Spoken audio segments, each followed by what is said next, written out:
Hello everybody, this is Varun from Hexmos.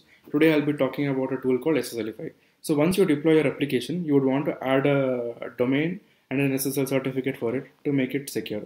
And Sslify is a tool built just to do that. So all you have to do is pass in the URL and an IP port pair of the application, and Sslify takes care of Nginx configuration, adding certificate, routing, everything else that is needed. And it is very simple to use. All you have to do is just run one Python command, which is python sslify.py. You pass in the URL, service IP, and the port, and Sslify takes care of the rest. Now let's look at the code here. So basically, we have the main function to receive all the inputs, which in turn calls our Sslify function. So this is the function where the main things are happening. At a very top level, the first thing that is doing is it is doing a sanity check if the URL, the application IP, and the port that is provided is valid or not. Followed by it is doing an initial Nginx configuration generation. So how is that done? So if you look at this file here, we have a predefined Nginx configuration defined.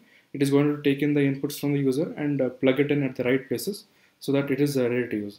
And the third one is basically run certbot.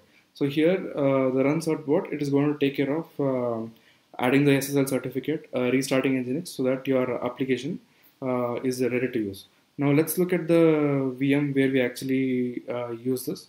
So this is the master VM, and I am in this particular location, etc Nginx sites enabled.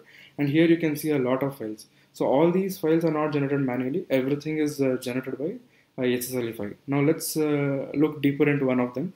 Let's assume I want to deploy an application, like map an application with woof.apps.hexmos.com. All I have to do is python sslify.py, say woof.apps.hexmos.com, and the IP and the port where the application is deployed, and it creates an Nginx file as you can see in the screen. Here you can see that the routing is happening, so any request that comes to this domain is sent to the proper application, and here you can see the SSL certificate. So Sslify sets all these things for you. So once you run that command, you can directly go to the browser and just type the IP, just type the domain name, and your application will be ready to use. Thank you.